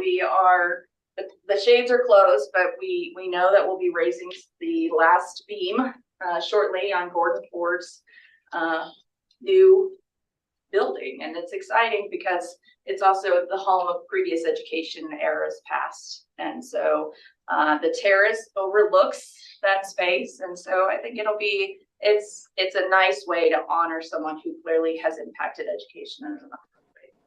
And if you want a break from Tate Page, we still have some over in Gary Russell Hall, so if you do want some relics, we can get you a break. Bonnie, Dr. Gover is a friend and a colleague of mine. I'll find out the answer to that. Maybe we'll give him a break. We might be able to do so. So it's on my list to find him and say thank you. So, Have any other questions or comments? Then I will ask for a motion for approval of the honorific naming of the terrace at Gary Ransdell Hall to the Tate C. Page Terrace. So moved. Okay, all in favor, say aye. Aye. All opposed? Okay, thank you. Motion passes. And that was the only action item. We have an information item from Jennifer Smith on a legislative update.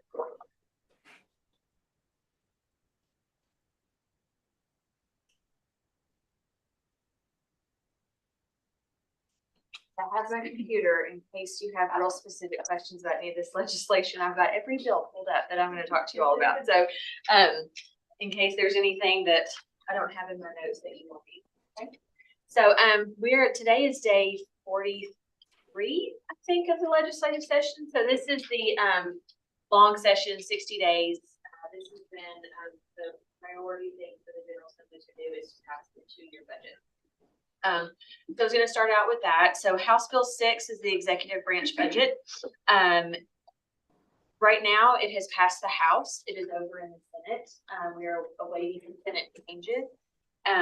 But I thought I would just go ahead and explain what all is in the House version right now so that you all have an idea of at least where we're at.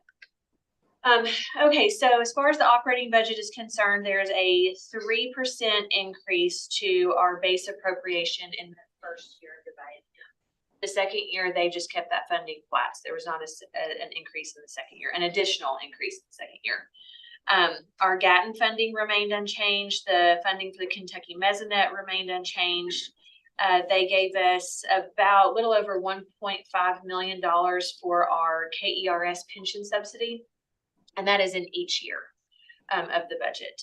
And then we received we received a lovely, I'm sure Susan loved this, when we found out that our fire and tornado insurance was going up as a significant amount. So the House did include funding in each year of the budget of a little over $2.1 million in each year to cover that increase in that state fire and tornado insurance premium. And so that is what's in there for operating. For the capital side, there is another round of asset preservation funding. It's $28.5 million in each year for the comprehensive universe. Well, for us, for the comprehensive universities, there's no match. So the last budget, the 22-24 budget, there was a match in there where we had to 15%, I think, a 15% match that we had to come up with each comprehensive university. So fingers crossed that no match stays where it is. And then the final thing, which I know the boss is super excited about, is that the House budget provides $160 million to build a new academic complex building. So I told the president, I said, so I've been doing this. This is my 16th legislative session. I've been here for 15 years. And I said, about every 10 years, it seems like we got a building, so don't get your hopes up. And so when we received the funding for the College of Business last year, I was very surprised and very excited to get to share the news with him that that the House put that funding in there. So we just hope that the Senate. So like I said, it has passed the House. It is over in the Senate. The president has been to Frankfurt probably more this year. I've dragged him up there more than probably every other year. I've made him come up there with me. But we had some great meetings with the Senate to talk about our needs for the budget and our capital. And I feel confident in what we're going to see come out of the Senate. I expect to see a Senate version of the budget within the next week or two. And then conference will happen and they'll want to have the budget passed before the veto period, the 10-day veto period, so that if there are any line item vetoes by the governor, they can come back and possibly override those if they feel they need to do that. Any questions on the budget? I think that's real quick. So the next two bills are, I'm kind of going to talk about these together because I think it's easier. They sort of go hand in hand. House Bill 9 and Senate Bill 6. I'm sure a lot of you all have heard about this. These are what are being referred to as anti-DEI bills, so diversity, equity, and inclusion. So I'm going to talk about Senate Bill 6 mainly because it's the one that has actually moved. So what it does is it defines discriminatory concepts over 2 pages. And it prohibits the universities from requiring students and employees and applicants for both admission and employment from endorsing a discriminatory concept of any sort. It also requires the universities to include a discussion and resources on the First Amendment at any new student orientation. And that includes, we have to have the materials that we might hand out to students. Like I think we have to actually give them a copy of the First Amendment of the United States Constitution. So that also has to be posted on our website in a prominent, easy to find location. And anything beyond that. So if we give them a 1-pager on the First Amendment, that has to be up there too. So anything that we possibly give them has to be where anyone can come and see it on our website. It also requires, I'm getting ahead of myself here on this page. Okay, so then it requires any employee, any DEI employee, and I'm using that kind of as a loose term because that's sort of how it's defined in the bill, but that their duties and shall include efforts to strengthen and increase intellectual disabilities among students and faculty, and to spend 50% of their time mentoring and coaching Pell-eligible students on our campuses. This is for all the public universities. It does say that it shall not infringe on free speech or academic freedom. So I've received a lot of questions about that and about the classes, the courses that we have, the classes that we give, and my comment is always, well, I'm not an attorney. And I explain, we're very early into this process. And so until we know what a final bill that is passed looks like, it will really be up to, our attorneys and those people to give guidance to the university on exactly what this will do and all the different rules and guidelines that we'll have to follow. But it has passed the Senate. What passed out of the Senate was slightly different than what was filed. There was a committee substitute on the bill in the committee hearing. And that's what I just went over, was the committee substitute. But it has been received in the House, but it has not been referred to the committee yet. So the way the process works is anytime a bill comes over, it gets received, and then it usually goes to, it has to go to the Committee on Committees first, where it then gets assigned to a committee to actually receive a hearing, if they want it to receive a hearing. And so right now it's just been received in the House, and that was 2 weeks ago, I think. So that is Senate Bill 6. So then House Bill 9 really does all the same things as Senate Bill 6. but it goes much further in all of the prohibitions of programs and services and classes and everything that we can provide on campus. And I always have the hardest time talking about House Bill 9 because there's so much in it. We could probably still be here tomorrow if I were to go into a lot of detail on everything that's in there. But it has been referred to the House Education Committee, but it has not received a hearing yet. And it has not even been posted in the committee to be able to receive a hearing. So I really don't know what they're going to do as far as these two bills go. I don't know if we're going to see something that kind of brings the two bills together and has different pieces for each one in there. I don't know. And there's really not a whole lot of discussion going on right now about these two bills that I am hearing. So do y'all have questions on either one of those? All right, so the next one, I'm going to run through this one really quick because it isn't going anywhere right now, but it affects our board. And so this is House Bill 228. And it requires the board of each public university to approve a performance and productivity evaluation process for all faculty members.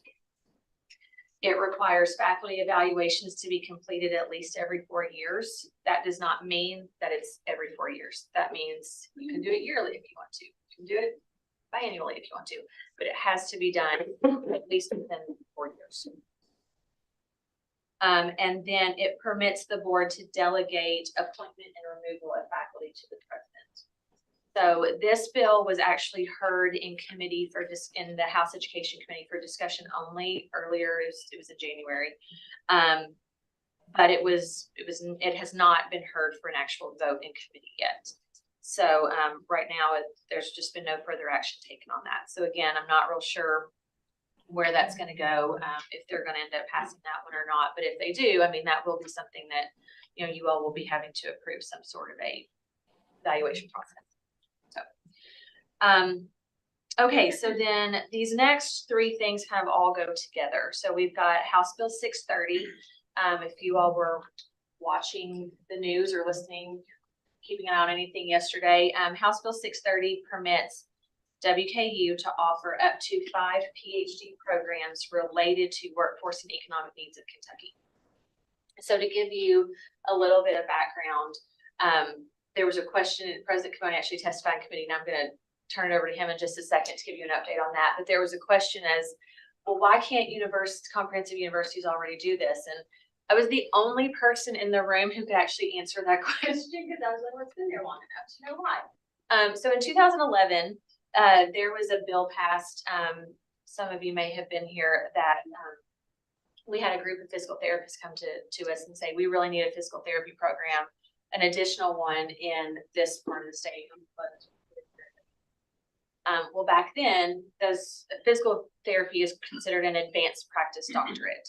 So back then we had to have a piece of legislation filed for each advanced practice doctorate program that a comprehensive university wanted to have. So that's how we got the EDD and the DN. But those both could be used at every single university. This was a special piece of legislation that we were going to be asking for that only went toward WKU. So what happened was, through that process, that bill changed and it created the statute that allows all the comprehensive universities to have advanced practice doctorates. In 2011, there was a cap on that. It was like, I think it was a cap of 3, and then there were so many at-large advanced practice doctorates we could apply for through CPE. But that's how we got the doctorate of physical therapy. That's also how we got our PsyD. And so then in 2017, we came back and we amended that statute all of the comprehensive universities, amended that statute to lift the cap. And so now there's no longer a cap on how many of those types of programs we can have.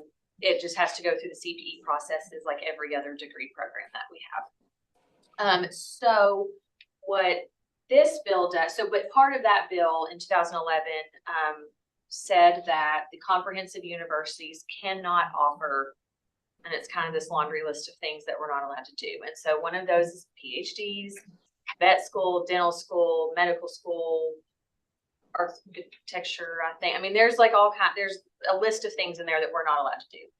And so what House Bill 630 does is it amends that section of that statute that says WKU can offer these PhD programs. And so, because in case some of you are wondering, why in the world do we have to have a bill that allows us to do that? That's kind of the history behind that. So do you want to talk a little bit about your testimony? So, but this has been very well received. It passed out of the House unanimously, and some folks are asking, well, why in the world do we need PhD programs at WKU? And this is a process, not just a moment in time. So this is the beginning of a conversation. But if you look at what we built as an institution, as much as my sister institution presidents like to say we're all the same, the reality is WKU is not like the other comprehensive institutions in the state. Our annual federal research dollars and annual research expenditures are double that of the nearest other comprehensive institution. And most of them are vastly lower than we are. We've created the infrastructure, we've created an innovation campus, which for our region is going to really be the Transpark 2.0 to drive our economy. And we know that the Carnegie classifications, we have 2 R1, Research 1 universities in the Commonwealth. We do not aspire to be them. But we are the only state in our region. Every other state around us has a Research 2 university in it. The goal is not necessarily to become a Research 2 university. Our goal, which we announced at convocation, is to double our research dollars in the next 5 to 7 years and our research expenditures. What offering 5 targeted PhD programs connected to the regional economy, what we're doing at the Innovation Center, allows us to do this. It changes the kind of faculty that we can recruit. It changes that we can have PhD students. Most importantly, it creates opportunities to attract and double our federal research funding and beyond. And so these are not PhDs in history or English. Those are wonderful PhDs, but that's not what we're talking about here. What we're talking about are things like data sciences, computational sciences, atmospheric sciences, and disaster science. Things that directly connect to our economy, will connect to the work that's being done at the Innovation Campus and the companies that are co-locating there. And where we know there are deep pockets of federal dollars available for investment. Neurosciences is one that I left off. This is a change. It's a complete departure. But what this does, it will amp up our research dollars, and eventually we'll become a Research 2 university. I mean, it's not something that anyone in the state decides, not something that we decide. We get set of benchmarks and it happens. But the reality is we're already different from the other comprehensives. Doing this and talking about it in a way that elevates us really puts us where we're supposed to be in the grand scheme of post-secondary education in the Commonwealth. You have 2 research universities. You have us, and then you have everybody else. And we need to own that market position. It changes the conversation that we can have with prospective students and alters our ability to pursue federal investment. And the House and the Senate, both very excited about how we're going to drive the regional economy. Also, this is not a WKU thing. This is done in conjunction with and the support of the city, the county, the Economic Development Organization for the region, and the chamber. So we're all rowing in the same direction, thinking about what comes next for the next 25 years of growth for our regional economy. And as Dr. Emsley said earlier, you know, when you look at all the states that surround Kentucky, every one of them has a Research 2 institution. And as we've been told many times by legislators, we don't like being the center of the donut. I'm like, good, we don't either, you know. So there is lots of talk about what the future of higher education looks like. So to give you these 2 other ones, just to kind of piggyback on there. Well, House Bill 630 did pass unanimously out of the House yesterday. And so it should have been received in the Senate today. If not today, it'll be today. And so not real sure exactly what's going to happen once it gets over there, because there are several pieces of legislation that pertain to this specific statute that are being discussed right now. So we'll kind of see where those conversations go. But So Senate Bill 201 is very similar to House Bill 630, except that where House Bill 630 is specific just to WKU, Senate Bill 201 would create CPE would have to promulgate the regs to create specific criteria that any comprehensive university would have to meet to be able to offer PhD programs. So it's slightly different in the fact that we don't know exactly what that criteria fully would look like. But that one, I only bring this up because the president testified on that one as well. That was heard in the Senate Education Committee for discussion only. So there was no vote taken on that bill. Can I jump in? Yes, Because please. I think that, so it's important to recognize what the concerns are potentially around PhD programs. And so in all of our conversations with legislators, but also with broader policymakers and folks in CPE and our colleagues at Louisville and Kentucky, if you're offering a PhD program, it must be of the highest quality and caliber. And you also must have the research infrastructure set up to take advantage of and build that program. And so one of the things that I've had direct conversations with President Thompson of CPE is they want to ensure that any institution that's has the capacity to do this meets certain criteria. And one of the ones that was really important to Aaron was, we want WKU before this happens is to be able to have a 60% graduation rate. So do we. Louisville's at 62, Kentucky's at 62. We're going to be at 60, and we're going to be there in the next couple of years. As I look to the President Morehead State calling me because he wants to offer a PhD in something, I'm sure. But we have to be able to demonstrate that we are prepared. And if someone else wants to offer a PhD, that's not my problem. That's on them to demonstrate that they are prepared or can get over the high bar that should exist for a PhD program. Then the last piece to these two bills is Senate Joint Resolution 170. And so a joint resolution and a concurrent resolution still both have to go through the legislative process of committee hearings and passage on the floor and those types of things. The Senate Joint Resolution says that CPE shall meet with all of the university presidents of the comprehensive universities to talk about what is your priority program beyond for past baccalaureate initiatives.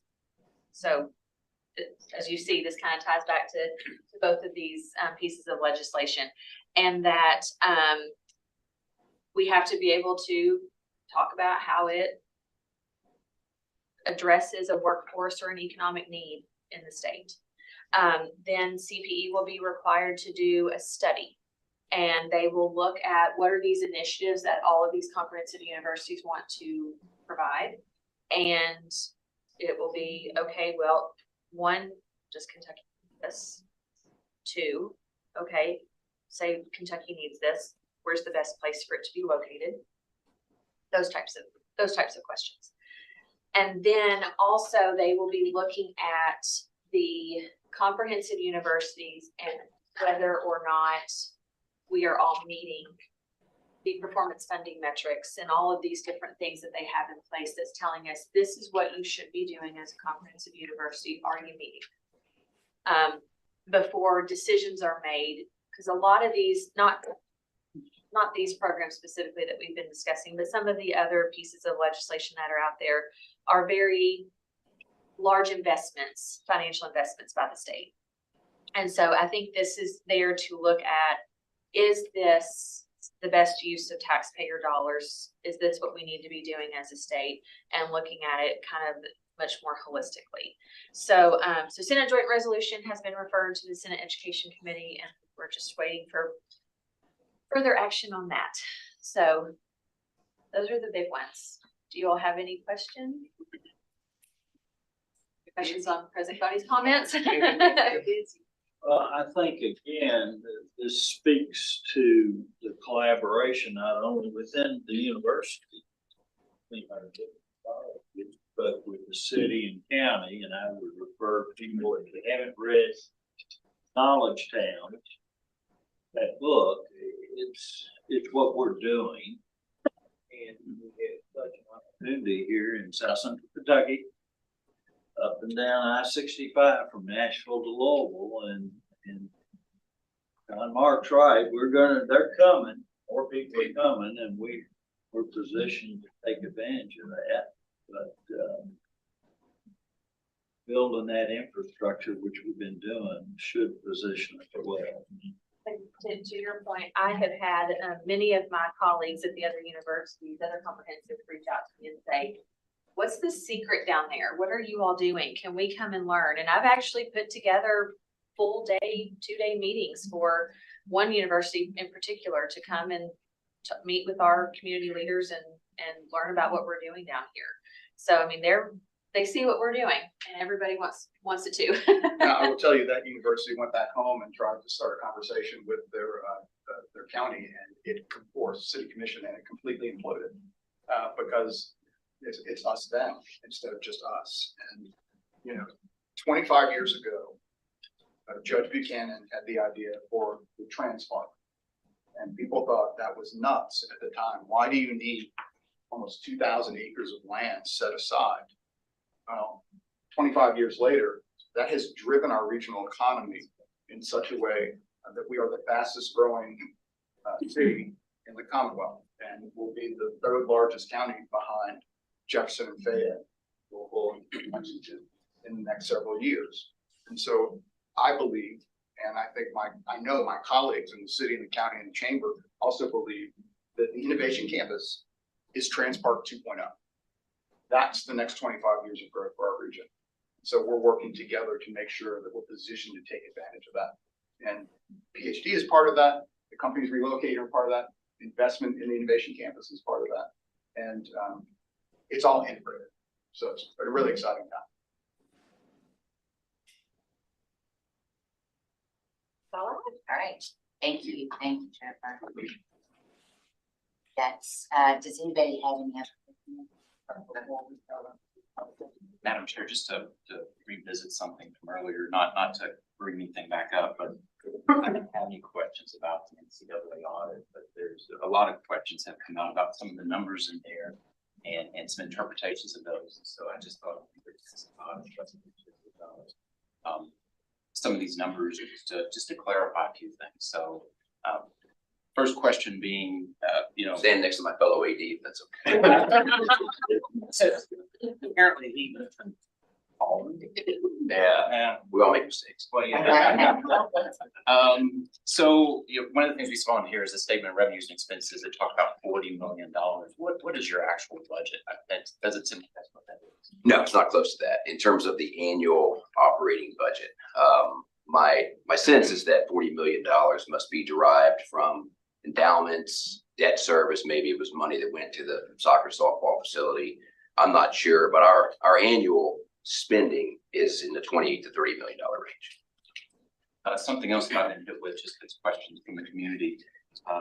It showed a revenue for the bowl game of like $13,000 and expenses of $500, something along those lines. How do we come out on the bowl game? Is that something we agree on, or?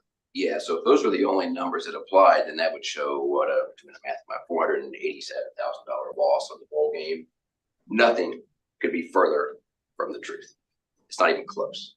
We made money off the bowl game. We didn't lose money off the bowl game. And the reason we make money off the bowl game is what that didn't point out is the conference pays the vast majority of our bowl expenses. So in terms of our costs to go to the site and our costs at the site, Conference USA, along with all the other schools that make a bowl game, they reimburse you. So you're made whole. Well, we actually make money from going to a bowl game because separate from that, there's the college football playoff distribution that goes to each conference. And the way Conference USA does that is that there's a stipend that goes to the schools that make a bowl game that's more than those who don't. So we make money off the bowl game. We don't lose money off of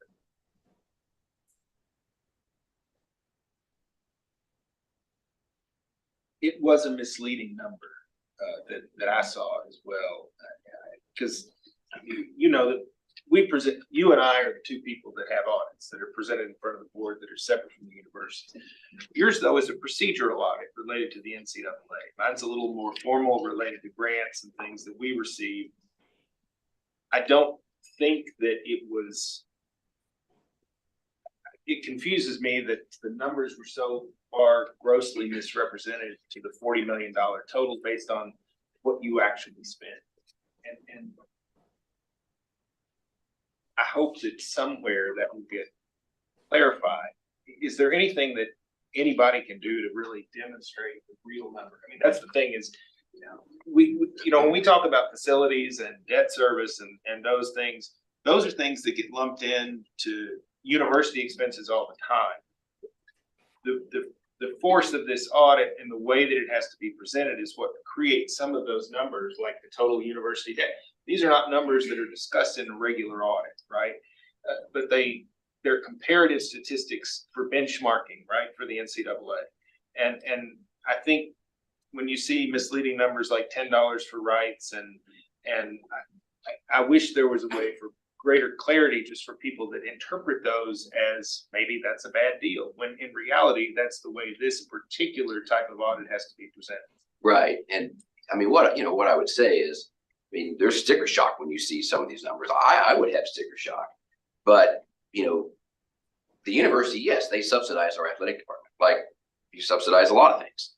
And, our $30 million, which is a high end estimate, but we're probably in the 28 to 30 in terms of what we spend this year alone. I mean, of that 30, we actually have self-generated over $12 million in revenue. That's an all-time high for athletics. So we are growing the revenues that we control and will continue to do so. So I mean, even of the 30, that 12 of that's us. Yes, we are subsidized, but along with other people. But I would say it's money well spent. I'm the athletic director, but I mean, I would say it's money well spent from this standpoint. I swear to you, this would be the truth.